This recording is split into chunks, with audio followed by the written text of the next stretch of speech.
What if Lord Eddard Stark, Warden of the North, made the one choice that would damn him in the eyes of his best friend, but save a royal bloodline? What if, instead of delivering the order that ended the last Targaryen children, Ned did something unthinkable? What if in that moment he chose honor over loyalty? The cries of a dying dynasty echoed across the red sands of Dorne. The Tower of Joy stood like a forgotten memory, drenched in the blood of Kingsguard and stained with secrets. The baby in Lyanna Stark's arms cooed softly, unaware of the kingdoms rising and falling outside. But he wasn't alone. In the corner of the room, another child sobbed, her silver-blonde hair tangled, her violet eyes wide with fear. Elia Martell's daughter, Rhaenys, had been hidden away when the sack began. The infant Aegon, too, had survived the bloodbath that Gregor Clegane was supposed to ensure. Ned Stark stood frozen. His sword was already wet with Arthur Dayne's blood, yet something colder settled in his chest. Robert's war had been won. But what if it was wrong? His honor screamed that children were not to blame, that Elia Martell had not deserved her fate, that the screams of Dragonspawn being crushed beneath mailed fists were not victory, but madness. So Ned made a decision. He took the children, all of them. Lyanna died whispering a name. "Promise me, Ned." And he promised more than her. Okay, pause. This is where it gets wild. Because what happens next literally changes the entire shape of Westeros. If Ned Stark makes this one choice, he's not just protecting Jon Snow.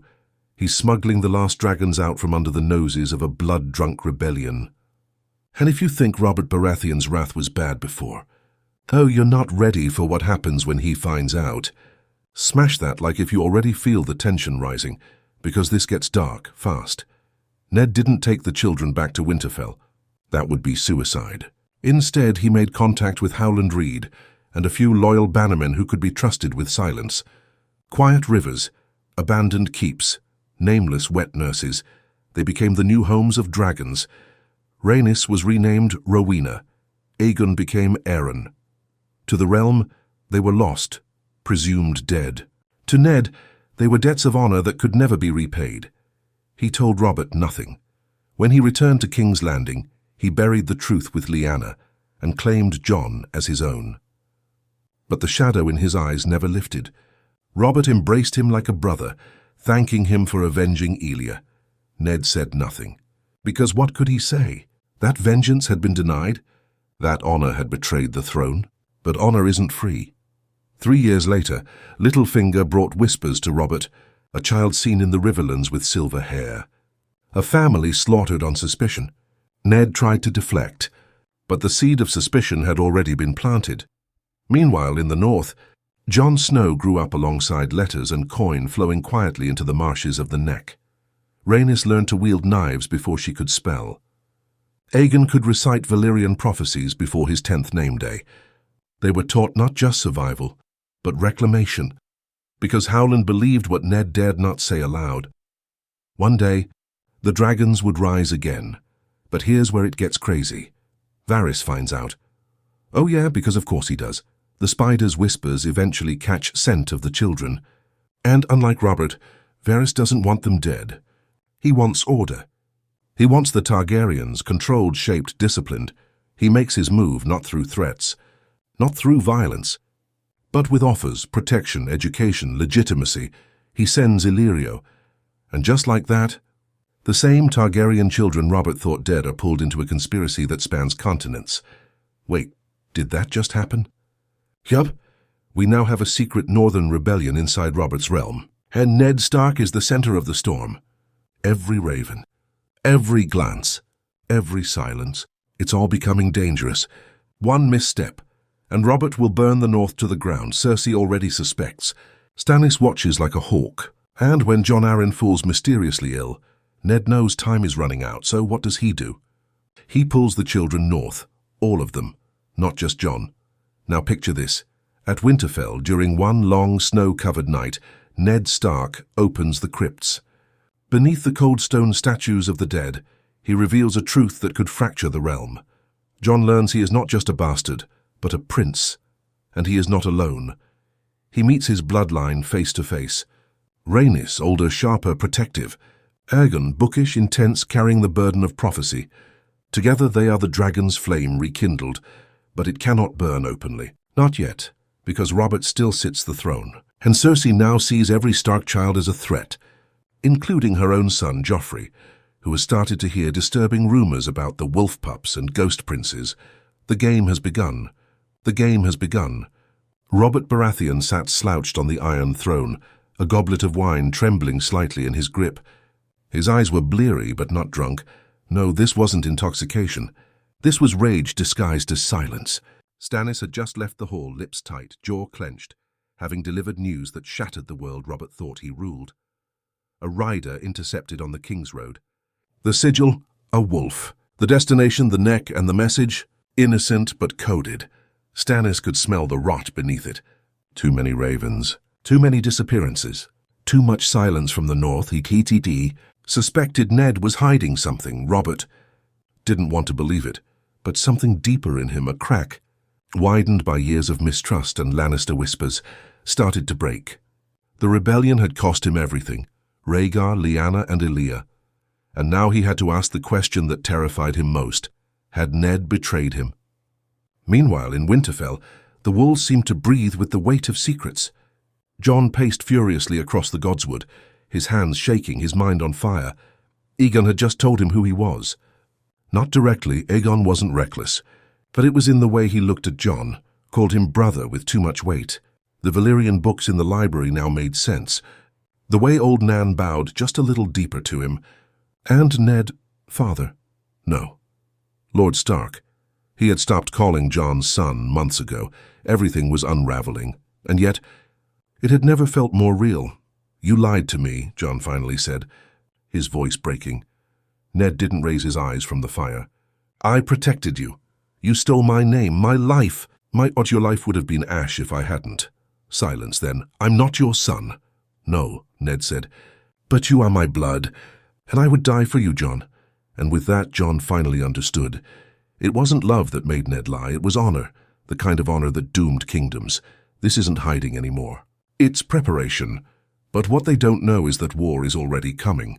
Because down south, Robert has made a decision. I want them dead. The words dropped like anvils in the chamber. Cersei smiled faintly, only for a second. But Varys saw it. Littlefinger, too, Stannis grimaced. If Ned Stark is protecting Targaryen heirs, he's committed treason. He's my brother, Robert whispered. He's a traitor, Cersei corrected, and with that, the trap was set. A royal decree was drafted. The North was to surrender the bastard Jon Snow for questioning. Not Aegon, not Rhaenys. They were unknown. Jon was the key. The Lannisters wanted a name that could be bait. The Crown wanted a war it could justify, and the Raven was sent to Winterfell. 3 days later, the snow was falling harder than it had in years. Ned held the letter in his hand, his face unreadable. The fire crackled behind him. Rhaenys stood near the doorway, her hands twitching toward her hidden knives. Aegon sat quietly, lips tight. Jon leaned against the window, his breath fogging the glass. They know, Ned said quietly. No one spoke. Then Jon turned. What do we do? Ned looked at them, each face carrying pieces of Rhaegar, Lyanna, Elia. The last of the dragons.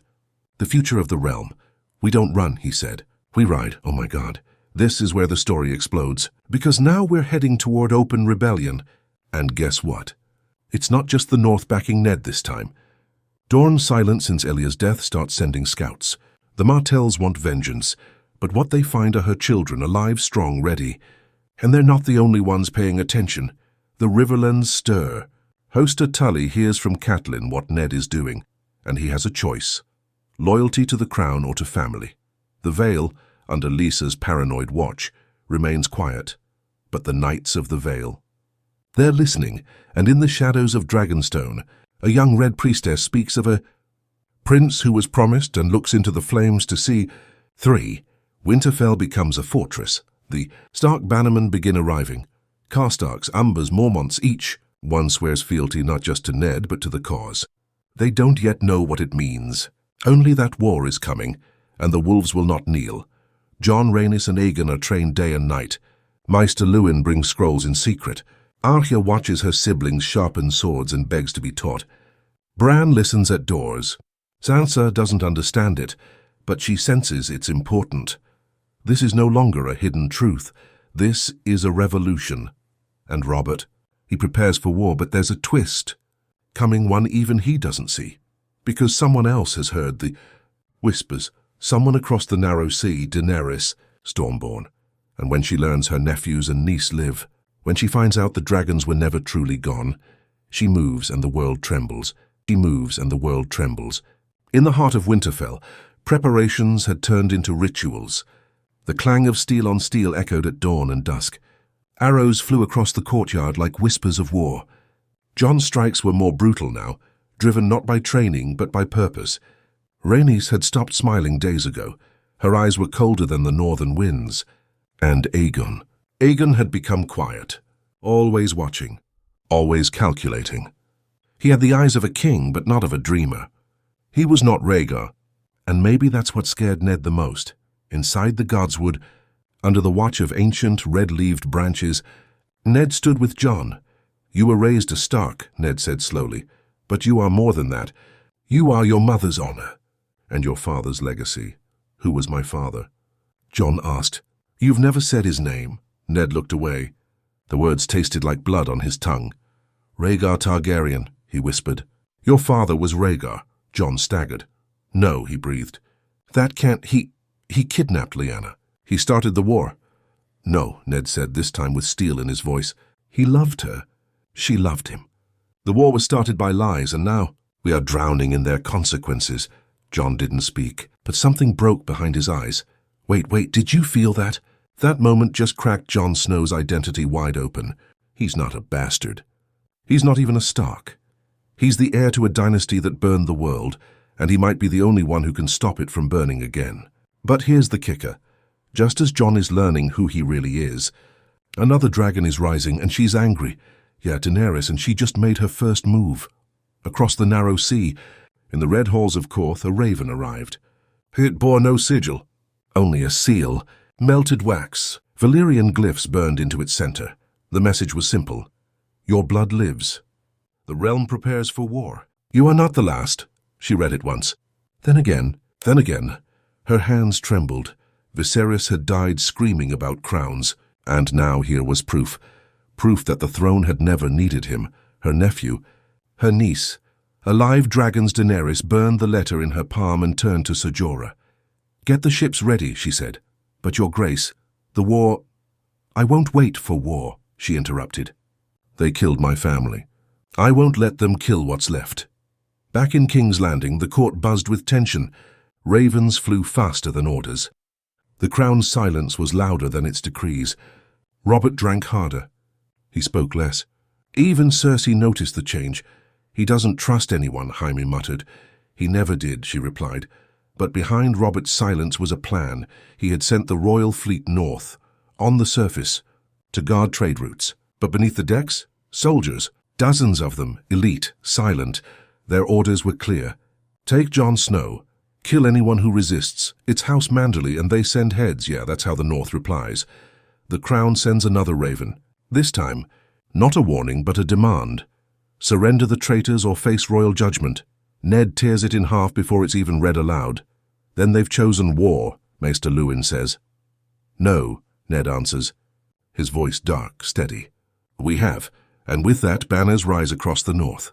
Direwolves howl through the forests. Smiths work through the night. The Karstarks send 500 men. The Mormonts send their best.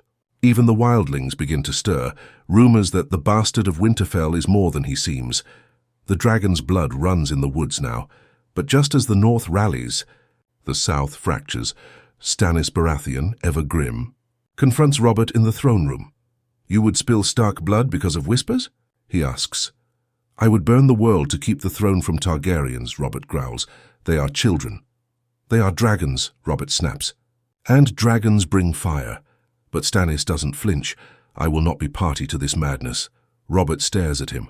"Then you're no brother of mine." And just like that, the Baratheon house begins to crack. Far in the shadows of the capital, Varys and Littlefinger meet. "She moves," Varys whispers. "Daenerys?" Littlefinger asks, smirking. "No, the realm moves." The wolves howl. The dragons stir. The storm rises. "And what do you want from it, Spider?" Varys smiles faintly. I want the realm to survive it, but you already know it won't. And in that moment, they both realize the Game of Thrones has begun again. But this time, the pieces aren't kings and lords. This time, it's secrets, blood, fire, and ice. Winterfell prepares for siege. Jon trains until his hands bleed. Rhaenys sharpens her blades. Aegon reads the histories, learning the mistakes of kings past. And Ned? He walks the crypts, wondering if the cost of honor is always death. He looks to Lyanna's tomb. I kept my promise, he whispers.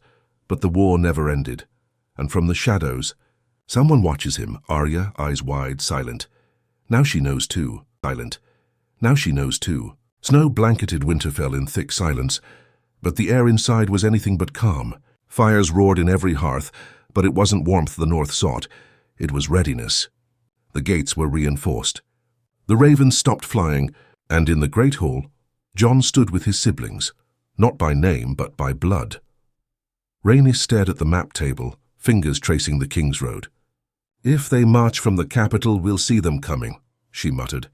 But if they send ravens to the Vale or the Riverlands, we'll be crushed between three forces. Jon shook his head.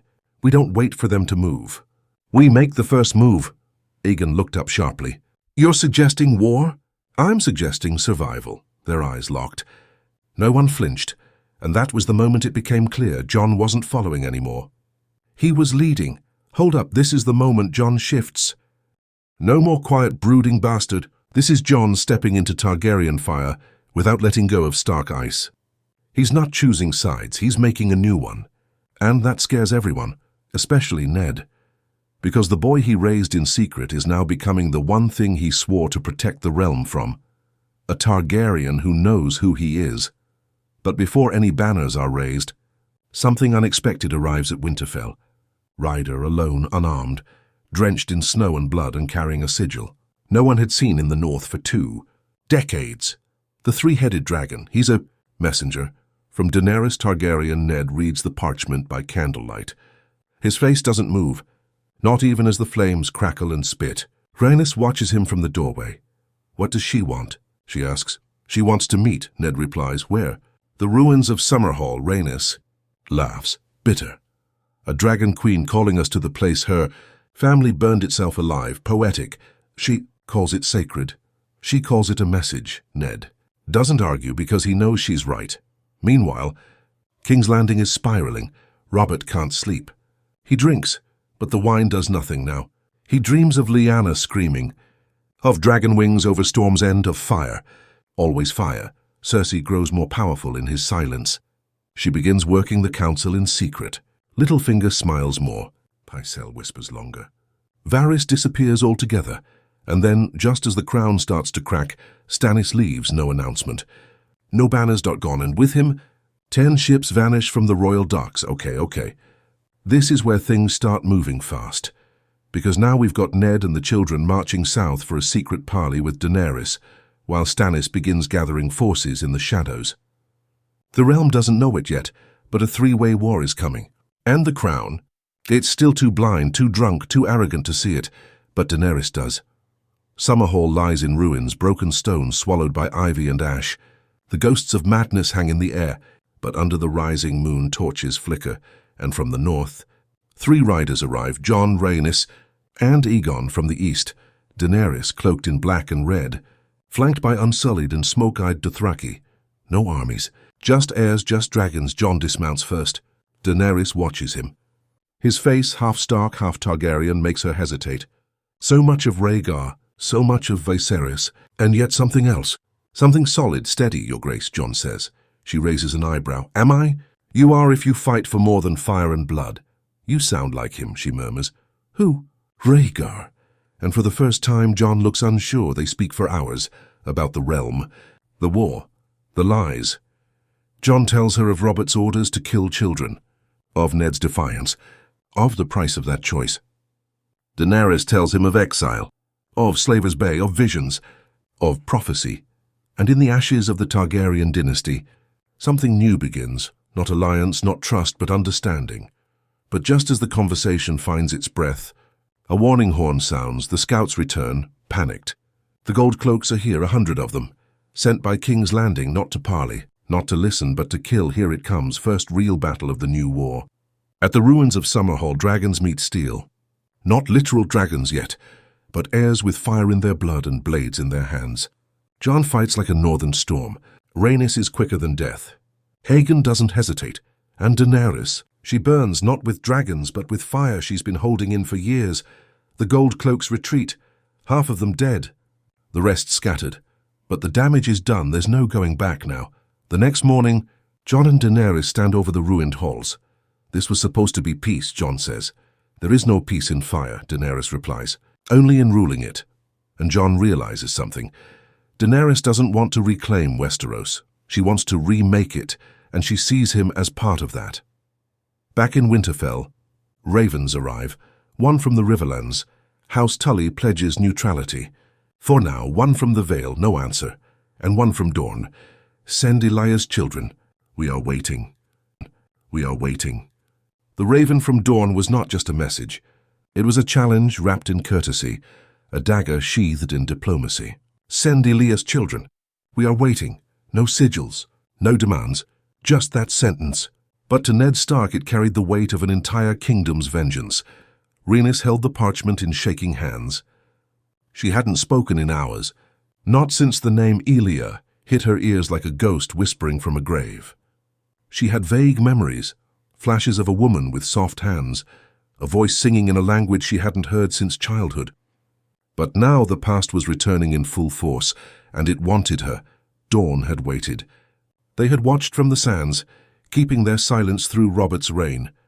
But the moment rumors of Targaryens reached the mountains, they began sharpening blades in secret.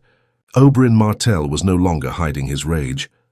The Red Viper had been preparing for war long before the realm knew it would come. And now, with his sister's children alive and the wolves rising from the snow, he had a purpose again.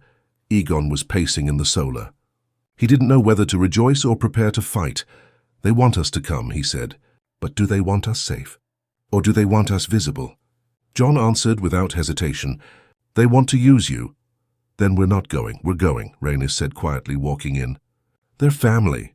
And if we don't start trusting someone, we'll be fighting this war alone. Oh, this is it.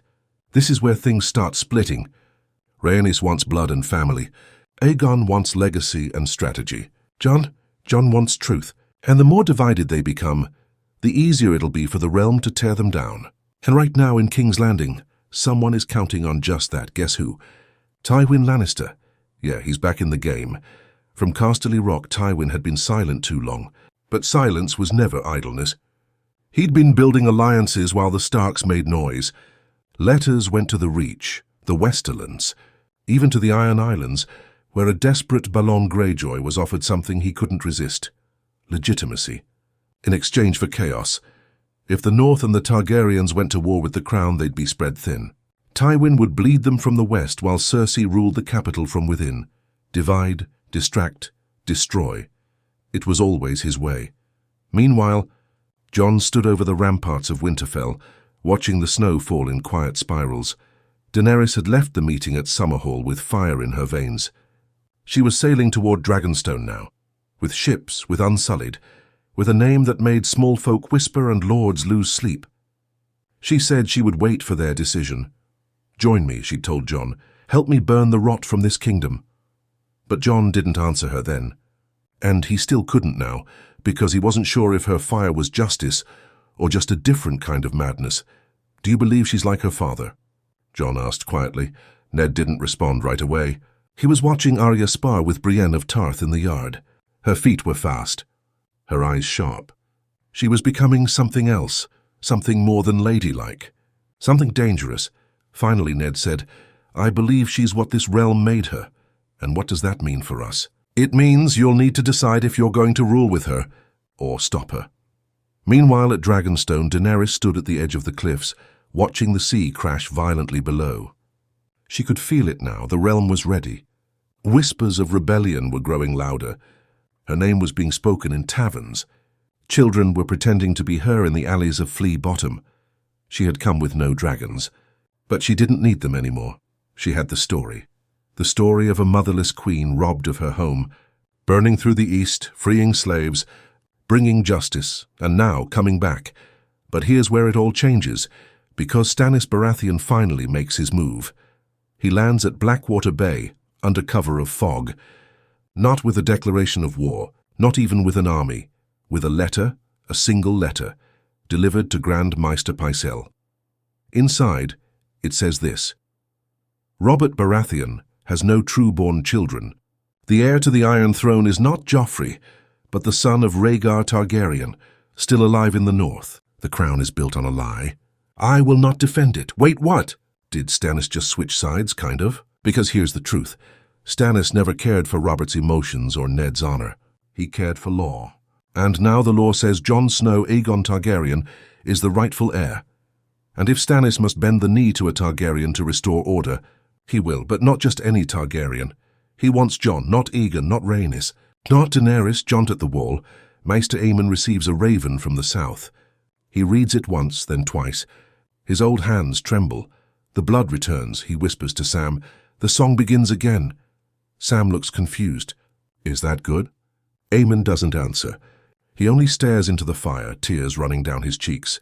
And in the Riverlands, Robb Stark receives a letter from Jon. It reads, I am not the man you once called brother, but I am still a Stark, and I will not let Winterfell burn for a crown I did not ask for. Prepare. The war is here. The war is here. The Dornish sun blazed over Sunspear, but inside the shaded walls of the Water Gardens, the heat felt different. It was tense, political, a storm waiting to break. Rhaenys sat across from Prince Doran Martell, her posture stiff, her fingers curled into her robes. Aegon stood beside her, silent but watching everything. The guards, the courtiers, even the way Doran's breath slowed before he spoke. You are the blood of my sister, Doran said softly, and yet you come with Stark wolves at your back. We come with truth, Rhaenys replied. Truth, Oberyn Martell cut in, pacing behind his brother's chair, is not a sword. It's a flame. You feed it wrong and it burns you. I'm not here to burn anything, Aegon said. We're here because this realm is broken, and we want to fix it. Oberyn stopped. Then you'll need more than blood and good intentions. You'll need vengeance. Do you have that, Prince? Aegon didn't answer, but Rhaenys did. Yes, she said. And I've waited my whole life for it. Okay, this is where it happens. Dorne finally picks a side. They don't care about Jon's honor or Daenerys' destiny. They care about Elia, about her children, and now that her daughter and son have returned alive, they're not going to sit in the sand anymore. And with dawn rises House Martell, and with Martell comes Oberyn, the next raven sent from Sunspear. Doesn't just declare support, it carries names. House Martell stands with Rhaenys and Aegon. Targaryen, any who move against them are enemies of Dorne. And House Martell declares war on the Lannisters of Casterly Rock. In King's Landing, Cersei slams the scroll into the flames. Burn them all, she hisses. Tywin, ever calm, watches her with that cold lion's stare. They were always going to rise, he says. It was only a matter of when. Cersei whirls. Then we kill them before they unite. Tywin lifts a finger. A servant rushes forward with a different scroll. The seal is Greyjoy. We already have our answer.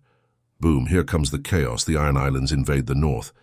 Yep, Balon Greyjoy sees opportunity in the cracks. While Jon and the Trueborn dragons march south, the Krakens rise behind them. Deepwood Motter falls in a day. Torrens Square is under siege. Even Bear Island is cut off. Yara leads the fleet, not to conquer Winterfell, to bait Jon Snow back. And just like that, the north is on fire. Ned receives the news in Riverrun, where he had gone to secure House Tully's quiet support. When he reads the Raven, he turns to Jon, face pale, jaw clenched. They've come for our home. Jon doesn't hesitate. He gathers his small host and turns north immediately. No banners, no grand speeches, just steel. Rhaenys wants to follow. Aegon insists they should stay focused on the southern campaign. Even Robb warns him not to divide their strength, but Jon says one thing. If we don't protect the north, we're no better than the crown we're fighting. And he rides with her army, with her fire, and with a message. To the lords of Westeros, you've had your chance, bend the knee or burn. She doesn't wait for ravens, she moves fast, storms, end falls, House Florent surrenders even. Some in the Reach begin to question their loyalties. And at the heart of it all, Dany begins calling herself Queen of Ashes and Light, a symbol, a promise, a threat. She writes to Jon, I will fight beside you, or I will burn what's left of your enemies after they destroy you. Choose." Meanwhile, in the north, Jon returns home to war. The Ironborn have sacked villages, taken hostages, set fire to crops. They want attention, and they get it. Jon strikes first, no mercy. No hesitation. Ghost returns soaked in salt and blood. Yara and Jon finally meet in battle at Barrowton, and it's brutal. She underestimates him, calls him a bastard with a prince's name, and he breaks her axe with Longclaw. But just before he delivers the final blow, a horn sounds. Riders from the west, Bolton men, but they don't come to save Yara. They come to betray Jon. Yup, ruse. Bolton switches sides. He believes the crown will win, that Tywin's gold will buy them time. And so in the chaos of war, Jon is ambushed from behind, stabbed through the side, dragged from his horse, left bleeding in the snow. Wait, what? Jon Snow just got stabbed. Yeah, but he's not dead. Not yet, because someone finds him. A hooded rider wearing black, carrying a dagger carved from obsidian, and as the wind howls across the snow, the rider whispers, "The wall remembers." Whispers, "The wall remembers." Snow clung to Jon's eyelashes like ash, his blood steaming in the bitter northern air. The pain was blinding. The cold burned deeper than fire. But he was alive, barely. The hooded figure leaned over him, voice low, urgent. "Don't speak. Don't move. You bleed again and you die." Jon tried to speak anyway. "Who are you?" The figure pulled back the hood, eyes like frozen rivers, skin pale as bone. "Benjen Stark." "Wait, what?" "Yeah, you heard right. Uncle Benjen just rode out of myth to save Jon Snow from a betrayal that should have ended the war. This isn't just a rescue, it's a resurrection. Jon was supposed to die here. And something refused to let him. Benjen dragged Jon across frozen hills to a hunting shack deep in the Wolfswood. Fires roared, healing salves were boiled, and for days Jon drifted in and out of consciousness. When he woke, Benjen sat sharpening a blade made of obsidian. "They think you're dead," he said. Jon blinked at the ceiling. "Then let them." Benjen nodded once. "Good, let them bury the boy. And let the dragon rise." In Winterfell, chaos reigned. The Boltons had taken the castle. Yara Greyjoy ruled the Great Hall, her axe dripping with northern blood. She sat in Ned Stark's chair like she owned it. Arya had fled with Maester Luwin and Hodor. Bran and Rickon missing. Some said dead. The direwolves had scattered. The north had fallen again, but it wouldn't stay that way for long. Meanwhile, in the south, news of Jon's death reached Riverrun like wildfire. Rhaenys dropped the goblet she was holding. It shattered across the stone. Aegon stood silent, fists clenched so tightly his knuckles bled. "This is our fault," he whispered. "No," Ned said. "This is war." But it was their fault. They'd split their forces. They'd underestimated the Ironborn. And worst of all, they'd left Jon to die for a cause he hadn't chosen. For the first time, Aegon turned to Ned. "We march north now." "Okay, now watch how this flips the war on its head." Jon's death becomes legend. In taverns, they whisper, "The bastard prince bled into the snow and vanished." Some say a wolf carried him away. Others say fire licked his wounds and healed him. But the truth? The truth walks on broken legs hidden in the woods, with ghosts at his side. Because Benjen isn't the only one who found Jon. The wildlings have heard. Too Tormund, Gilly, even some old gods. And they begin to follow not a king, not a Targaryen, but the dead man who wouldn't die. In King's Landing, Cersei sits alone at the window, sipping wine as the city trembles beneath her. The Reach has declared neutrality. The Riverlands lean toward the wolves. The Vale remains locked behind Lysa's madness. But Dorne. Dorne is marching, and Dragonstone burns with light. She turns to Jaime. "It's happening, isn't it?" He nods. "They're coming." She finishes the wine. "Then we'll make them bleed for every step." Meanwhile, Daenerys has sent her answer to Tywin's latest proposal. 3 heads arrive in a box.2 Lannister Bannerman 1. Florent Knight, mouths sewn shut with golden thread. Message received. She calls her war. Council, Missandei, Jorah, Grey Worm, Tyrion, yes, Tyrion, who has crossed the narrow sea after Varys whispered that the Dragon Queen was real. And listening, they all agree it's time to strike. But Daenerys has one question left. Where is Jon Snow? Tyrion looks up, eyes heavy. "Dead," he says, and Daenerys' fist clenches. "Then the realm has chosen fire." Back in the north, Jon walks again, scarred, hunched but alive. Benjen watches him from the firelight. "You're not just Jon Snow anymore." Jon turns. "Then who am I?" "You're what they made you. A symbol, a ghost, a sword that should have broken but didn't." Jon closes his eyes. "I don't want to be a symbol," Benjen shrugs. "Doesn't matter. You already are." Then out of the woods a rider comes, wildling leathers, braided hair, a face Jon hasn't seen in years. Grit no words. She just throws her arms around him, sobbing into his shoulder. "You died," she breathes. Jon whispers back, "Not yet." Oh my God, this is the redemption arc, the revival arc, the part where the broken prince becomes the storm. Because now Jon isn't just fighting for honor or truth or duty. He's fighting to take back his home, to take back the north. And just as Jon begins to gather the scattered pieces of the northern resistance, Rhaenys, Aegon and Ned arrive at the edge of the neck, with 20,000 men behind them, Karstarks, Manderleys, Blackwoods, Dorne. The dragon banners fly side by side with direwolves. The realm has split. 3 thrones now fight for one seat. Daenerys in the south, Rhaenys and Aegon in the Riverlands. Jon rising from the snow, and as if that wasn't enough, Raven from the wall arrives, only one word written on it: cold winds rise. Cold winds rise. Snow fell in thick, silent sheets over the charred remains of Deepwood Motte. The once proud keep was nothing but cinders and ice now, a casualty in a war that had stopped caring about names and banners. But among the ashes, boots crunched, steady, deliberate. Jon Snow stood in the ruins, cloak torn, eyes hollow. The north had bled, and now it demanded fire in return. Behind him, a line of wildlings waited, some mounted, some scarred, all armed.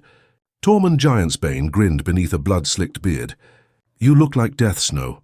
I mean that as a compliment." Jon said nothing. He was done with words. But just as Jon prepared to march on Winterfell and take back what was his, the banners of House Martell appeared on the horizon, followed by thousands more. Horns blared, dire wolves howled, and from the southern wind, 2 dragons descended from the sky, their wings blotting out the sun. The army had arrived. Rhaenys rode ahead of them, her hair braided in Dornish gold, her face unreadable. Aegon flanked her, armor gleaming, sword strapped to his back. Behind them, Ned Stark rode in silence. The North had waited for this moment, the moment it remembered who it was. Jon met them in the field outside the Wolfswood. No words, no ceremony, just eyes meeting across cold ground. "You're alive," Rhaenys said. "I'm not sure what I am anymore," Jon answered. "Then it's time to find out." "Okay, this is it. The moment the dragons, the wolves, and the forgotten prince stand side by side. The reunion isn't warm. It isn't sweet. But it's necessary. Because if they can't unite now, the North will fall forever. And Winterfell? It's held by the worst of them. Rose Bolton had wasted no time turning the castle into a slaughterhouse. Stark loyalists hung from the walls. The flayed man flew beside the golden kraken. Yara Greyjoy ruled the Great Hall with a cruel smile, while Ramsay Bolton hunted villagers for sport. But even he knew something was coming. He'd heard the whispers. That Jon Snow lived, that the dragons had come, that the realm was choosing sides again, and this time Winterfell wouldn't stand alone, so Ramsay did what he always did. He planned a trap. Inside the crypts of Winterfell, Sansa Stark wept silently beside her mother's tomb. She had been taken captive when the Ironborn raided the castle.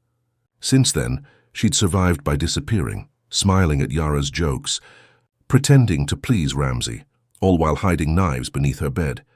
She'd heard Jon was dead. Then she heard he lived. And now, she waited. 3 days later, the armies faced each other across the snow-covered fields.